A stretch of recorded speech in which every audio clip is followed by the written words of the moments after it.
Assalamu alaikum class 6. I hope you all are fine and safe at your home. Today is 21st of May 2021 and the day today is Friday.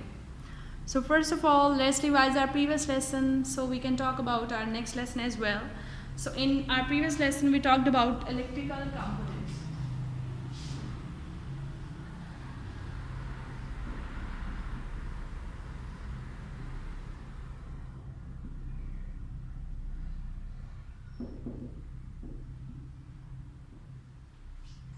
What are electrical components? अब हमने basic electrical components की बात तो पहले भी की थी. Basic electrical components में बल्ब, वायर, स्विच, बैटरी और क्लिप्स आते हैं. अब इसके अलावा हमने कुछ और इलेक्ट्रिकल कंपोनेंट्स भी पढ़े हैं, तो हम उनको वन बाय वन देखते हैं. First of all is wire. So क्या फंक्शन है वायर का? वायर किस लिए यूज़ होती है? थिंक अबाउट इट कि इलेक्ट्रिकल सर्किट बन भी सकता है वायर के बगैर या नहीं? No. So wire is used for connection. So first important component is wire. Wire is used to make connections. It is used to connect the different other components of an electrical circuit. इसके बाद हमने cell या battery की बात की थी. Cell या battery electricity के सोर्स की तरह यूज होता है.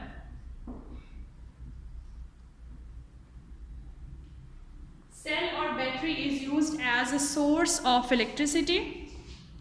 इसके अलावा फिर लैंप या बल्ब की बात है. लैंप और बल्ब किस लिए यूज़ होता है? लैंप और बल्ब अल्टीमेटली एक स्विच में लगाया जाता है कि हमें पता चले either the switch is working properly और the circuit is working properly और नॉट.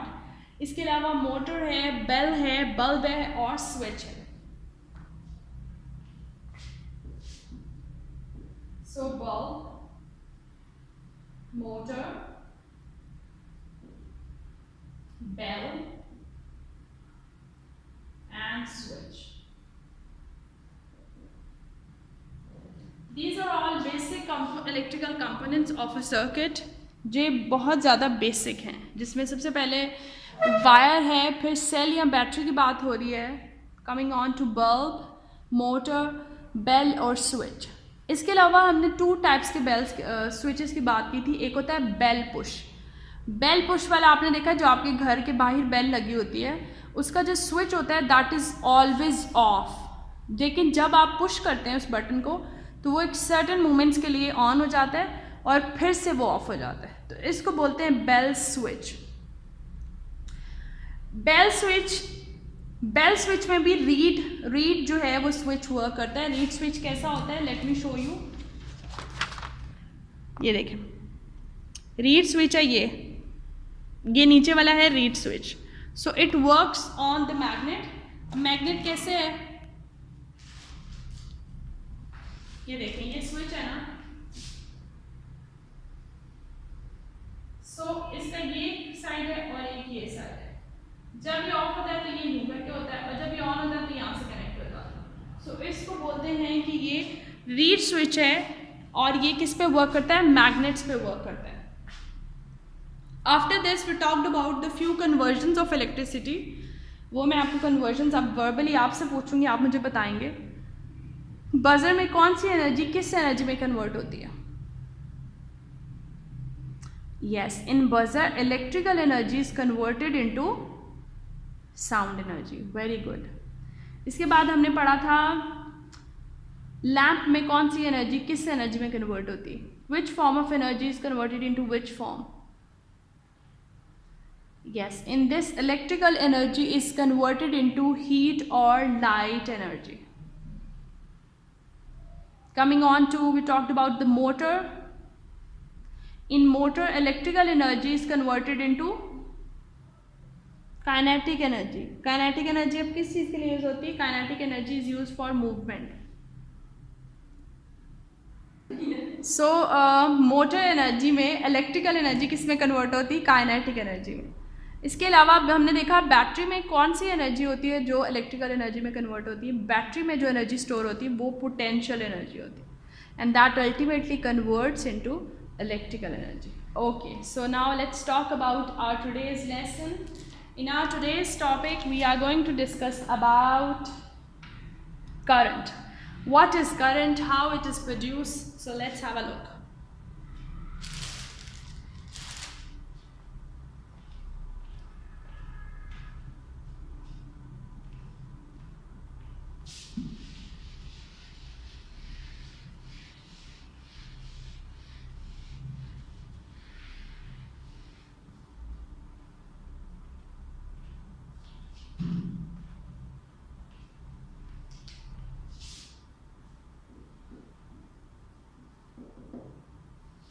अब एक करंट में जो इलेक्ट्रिकल करंट है, it consist of two type. जो एटम्स होते हैं, बेसिकली एटम्स हैं, वो रन करते हैं जिसकी वजह से इलेक्ट्रिसिटी प्रोड्यूस होती है. एटम्स टू टाइप के होते हैं. एक होते हैं जिन पे पॉजिटिव चार्ज होता है, एक होते हैं जिन पे नेगेटिव चार्ज होता है.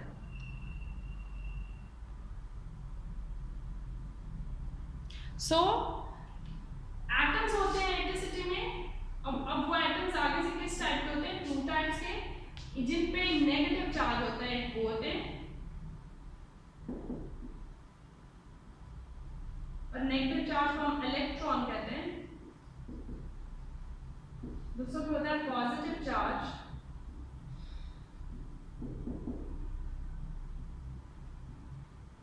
और पॉजिटिव चार्ज को हम प्रोटॉन कहते हैं.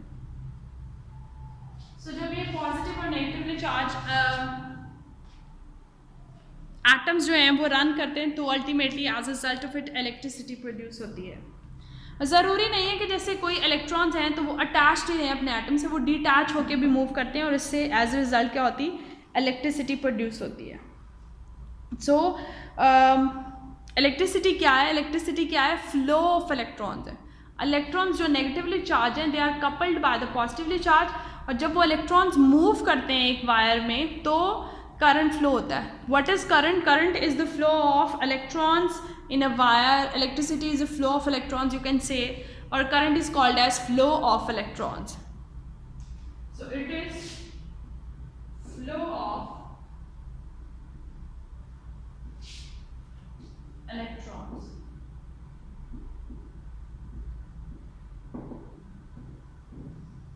And what are electrons? They are negatively charged.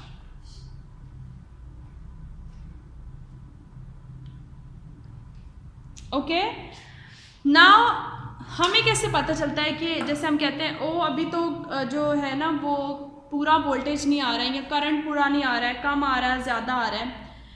अब अगर हम अपेरेंटली या किसी भी साइंटिफिक मेथड के बगैर इस चीज़ को चेक करें कि करंट कितना ज़्यादा आ रहा है या कम आ रहा है, तो आप देखते हैं कि करंट जब ज़्यादा आता है तो आपका जो अगर रूम का लाइट है वो बल्ब अच्छे से उसकी लाइट आ रही होती है, ज़्यादा ब्राइटली वो क्या कह सकते हैं, ब्राइटली ग्लो करता है वो.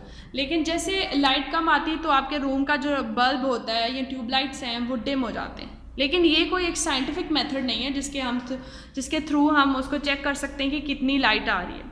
अब लाइट को मेजर करने के लिए जो इंस्ट्रूमेंट यूज़ होता है कि कितना करंट आ रहा है, साइंटिफिक इंस्ट्रूमेंट यूज़ होता है, that is called as ammeter.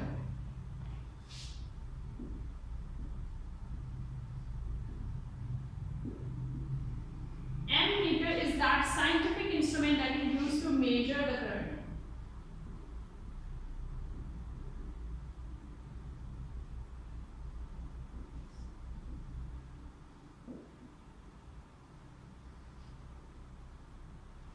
Ammeter is a scientific instrument that is used to measure the current. So क्या होता है? साइंटिफिक इंस्ट्रूमेंट जिससे हमने पहले बात की कि हम बिल्कुल ऐसे लेमन कर सकते हैं कि अगर लाइट ज़्यादा है तो बल्ब ज़्यादा ब्राइटली ग्लो करेगा, कम है तो इसलिए कम लाइक डिम है. सो ऐसे भी होता है अगर लाइट की फ्लक्चुएशन ज़्यादा होती है तो आपकी जो इलेक्ट्रिकल अप्लाइंसेज हैं जिनको एक सर्टेन अमाउंट ऑफ इलेक्ट्रिसिटी चाहिए वो ख़राब भी हो जाती हैं. सो जो साइंटिफिक इंस्ट्रूमेंट है जो यूज़ होता है मेजर करने के लिए करंट के अमाउंट को, उसको बोलते हैं एमीटर. और जो करंट का साइज़ है, अब साइज़ का क्या मतलब है कि कितनी अमाउंट ऑफ करंट आ रही है, जैसे हम कहते हैं इतने एम्पेयर्स आ रहे हैं, so that is called as ampere. And it's short form is AMP. Ampere is used to measure the size of the current flowing. हमने एमीटर तो वो डिवाइस है जो मेजर करेगी, और एम्पेयर से हम उसको साइज को मेजर करते हैं। जैसे हम कहते हैं right now it's 4 ampere but we need 5 ampere, so it's like कि अभी लाइट उतनी नहीं आ रही जितनी हमें चाहिए। और आपने देखा है कि आपके घर पे जहाँ पे सिस्टम इंस्टॉल्ड होता है तो वहाँ पे आप देखते हो कि आपको नज़र आ रहा होता है कि कितने वोल्ट्स आ रहे हैं और कितने जा रहे हैं, मतलब इलेक्ट्रिसिटी कितनी आ रही है और कितनी जा रही है, आपको पता चल रहा होता है ना। सो वहाँ पे आप एम्पेयर्स को मेजर करते हैं, और उन सारे डिवाइसेस के वो जो आपका पूरा इलेक्ट्रिकल सिस्टम होता है उसमें एक यू कैन से कि एमीटर लगा होता है। अब हम ये देखते हैं कि एमीटर एक डिवाइस में कैसे लगा होता है, और कैसे अगर वो लगा हो तो वो रॉन्गली कनेक्टेड है। So we can use this side of the board. If this is a battery, I'm writing B. This is a bulb. This has to be ammeter. Ammeter. अगर तो ये ऐसे लगा हो ना, if it's attached like this, that battery, then comes bulb and then come ammeter, तो ये एक बिल्कुल सही कनेक्शन है जिससे हम मेजर कर सकते हैं कि साइज ऑफ करंट क्या है अभी। इसके अलावा आपको पता है ये सर्कल चलता कैसे है, यहाँ से बल्ब जो है बैटरी जो है वो इलेक्ट्रिसिटी देगी, फिर यहाँ पे आके मेजर होगा कि कितनी इलेक्ट्रिसिटी, फॉर एग्जांपल 4 एम्पियर है, फिर वो आगे जाके बल्ब को रोशन करेगा। सो ऐसे होता है ताकि हमें पता चल जाए कि कितनी अमाउंट ऑफ करंट आ रही है और कितनी हमें रिक्वायर्ड है। अब आप देखें कि कुछ घरों में कुछ नहीं बल्कि सब घरों में जैसे रेफ्रिजरेटर्स वगैरह होते हैं, एसी होते हैं, डीसी इन्वर्टर्स हैं, तो कभी कभी we see the fluctuation of light. वो फ्लक्चुएशन ऑफ लाइट इसलिए हमें, जैसे मैं आपको बता रही थी, कुछ डिवाइस होती हैं तो उनके लिए हमें सर्टेन अमाउंट ऑफ करंट चाहिए होती है, लेकिन अगर उससे कम करंट पे वो टर्न ऑन हो जाए तो फिर लाइट की फ्लक्चुएशन की वजह से वो ख़राब भी हो सकती है। अब हम देखते हैं कि अगर कैसे जो एमीटर अगर लगा हो तो वो एक रॉन्ग वे है। लेट्स सपोज यहाँ पे हमारा बल्ब लगा है, यहाँ पे हमारा एमीटर लगा है, एमीटर, और यहाँ पे हमारे लगी है बैटरी, B फॉर बैटरी, और ये है बल्ब। सो आप देखें कि बैटरी ने अपना यूं चार्ज लेना है, बैटरी चार्ज ले देगी तो उसके बाद एमीटर का कोई काम है, उसके बाद हमें एमीटर चाहिए या उससे पहले हमें एमीटर चाहिए? डेफिनेटली हमें एमीटर उससे पहले चाहिए ताकि हम पता कर सकें कि उतना करंट आ रहा है या नहीं, और अगर उतना करंट नहीं आ रहा है तो फिर बल्ब ऑन नहीं होगा। लेकिन अगर हम बैटरी और बल्ब का डायरेक्ट कनेक्शन कर देंगे और बीच में कोई भी एमीटर टाइप चीज़ नहीं होगी, और एमीटर किस लिए यूज़ होता है? Ammeter is use to measure the current, और साइज मेजर करने के लिए उसको एम्पेयर यूज़ होते हैं। तो अगर मेजर नहीं होगा तो फिर कोई फ़ायदा ही नहीं है ना, so there is no purpose of it. Is it clear? So let's revise that what we discussed in our today's lesson. First of all, we talked about the current. What is current? Current is actually made up of an atom, and in atom there are positively charged electron and there are negatively charged electrons and positively charged protons. अब current कैसे flow करता है? Current actually flow by the flow of electrons, और electrons क्या हैं? They are negatively charged. तो current negatively charge particles की movement की वजह से मूव करता है। अब हमने बात की कि अगर हम देखते हैं कि हमें पता करना है कि अगर करंट पूरा आ रहा है या नहीं, तो हम नॉर्मली क्या करते हैं, हम स्विच को बल्ब को देख के बताते हैं कि देखो लाइट सही आ रही, जल सही रहा है बल्ब, तो मतलब पूरी लाइट आ रही है। लेकिन अगर लाइट डिम है तो इसका मतलब है लाइट कम है। लेकिन ये कोई एक साइंटिफिक मेथड नहीं है जिससे हम मेजर कर सकते हैं कि कितना ज़्यादा करंट आ रहा है। उसको मेजर करने के लिए एक इंस्ट्रूमेंट यूज़ होता है, that is called as ammeter. Ammeter is actually use to measure the current, और आगे स्पेसिफिकली उसका साइज़ कितना है, लाइक 4 एम्पेयर है, 5 है, उसके लिए एम्पेयर्स यूज़ होता है, and the short form of it is AMP। Clear? इसके बाद हमने देखा है कि किस तरह हम एमीटर को अटैच करें, तो वो एक राइट वे है, और किस तरह हम उसको अटैच करें तो वो एक रॉन्ग वे है. Now you will tell me, yes Maham, what is the right way to attach the ammeter?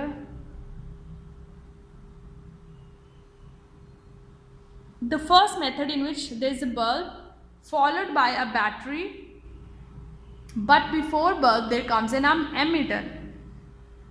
सो इसमें क्या होगा कि बैटरी इलेक्ट्रिकल सिग्नल्स देगी, इलेक्ट्रिसिटी देगी और वो एमीटर पे जाएगा और एमीटर उसको देखेगा कि इसकी कितनी अमाउंट है और फिर बल्ब जो है वो ग्लो करेगा. I am talking about the one that is drawn under the word Friday. This one. Now this is the right way to attach the ammeter in a circuit. ये एक वो बिल्कुल दुरुस्त तरीका है जिससे आप एमीटर को एक सर्किट में लगा सकते हैं. लेकिन इसके बिल्कुल नीचे आप देख रहे हैं कि बैटरी और बल्ब का जो है वो डायरेक्ट कनेक्शन बन गया. जब बैटरी और बल्ब का डायरेक्ट कनेक्शन बन गया, दैट मीन्स कि एमीटर का तो बीच में काम ही नहीं आया, लेकिन हमने तो एमीटर लगाया यहाँ पे साइज ऑफ करंट को मेजर करने के लिए. लेकिन अगर वो बाद में अटैच होगा और पहले हम डायरेक्ट लिंक बना देंगे, so that is not doing the job and this is also not the right way to attach the ammeter in a circuit. Okay students, you also have to draw this wrong and the correct form of connecting the ammeter in a circuit. Now let's see which questions you have to do. Page number 55. Test yourself. In what units is the size of an electric current is measured? So unit क्या है? The unit of electrical current is amperes. What device is used to measure the current flow accurately? ये आप मुझे बताएंगे. What does A stands for? What does A stands for? AMPS. Describe how you would connect an ammeter in electrical circuit correctly. अब आपसे correctly का पूछा है, लेकिन आपने wrongly भी बताना है. ये मैं आपको verbally बता रही हूँ. और आपने ये दोनों डायग्राम्स, ये करेक्टली किए है और ये रॉन्गली किए है. आपने दोनों डायग्राम्स को ड्रॉ करना है और ड्रॉ करके आपने साथ में एक्सप्लेन भी करना है कि हम इसको राइट वे क्यों कह रहे हैं और दूसरे को हम रॉन्ग वे क्यों कह रहे हैं. ओके स्टूडेंट्स, ये आपने करना है. आपने डायग्राम ड्रॉ करनी है, आपने क्वेश्चंस करने हैं. अभी देखिए सिर्फ 4 क्वेश्चंस हैं और बहुत छोटे छोटे आंसर्स हैं उनके. So you have to do it. Try to do your assignments on time. We are on chapter number 4 और अगर आप नहीं पढ़ेंगे तो आप देखो कितना ज़्यादा हमारा काम रह जाएगा. सो इंशाल्लाह when you will come to school we will revise all the previous chapters, but it's important to watch the video. I am making video for you. मैं किस लिए वीडियो बना रही हूँ? आपके लिए बना रही हूँ ना, ताकि आप लोग देखें, आप लोग कुछ लर्न कर लें इसमें से. सो वीडियो देखिए और उसमें से आपको पता चलेगा कि कौन से क्वेश्चंस दिए हैं. मैंने क्वेश्चंस जो दिए हैं मैं उसको पेज नंबर मेंशन कर देती हूँ. Page number 55. वैसे रीडिंग के लिए आपने पेज नंबर 54 और 55 लिखना है. And test yourself. For test yourself there is a page 55. Clear? This is all you have to do. Note कर लें पेज नंबर्स क्या हैं. ये भी आप इवन जो मैं आपको बोर्ड पे एक्सप्लेन करती हूँ आप इसको नोट कर सकते हैं, just for your better understanding, अगर आपको ऐसे लगता है. लेकिन अगर आपको वीडियो देखकर और बुक को रीड करके समझ आ जाती है तो it's well and good. In our next class we'll talk about the voltage and how we can measure the voltage. So it is also going to be an interesting class. आप में से किसी ने भी मिस नहीं करनी video और आपने सबने देखना है और मुझे अपना रिस्पॉन्स बताना है कि आपको समझ आया है या नहीं आया. और अगर कोई भी प्रॉब्लम होती है, आपको कुछ क्वेश्चन समझ नहीं आता, तो आप में से गूगल क्लासरूम पे पूछ सकते हैं. I am always here to help you out. Okay students, अल्लाह हाफिज़. और अगर किसी का प्रीवियस वर्क कोई भी इनकम्प्लीट है तो आप अभी ईद वेकेशन से आए हैं तो अभी आपके पास टाइम है. आप जो है अपना पूरा काम कंप्लीट कर रहे हैं पुराना, और ताकि आप किसी भी तरह पीछे ना रहें. Okay, that's great. अल्लाह हाफिज़ students. Happy learning, and note down the page numbers. Page 54 and 55. And for test yourself it's page 55. Got it? Okay, अल्लाह हाफिज़, हैप्पी लर्निंग।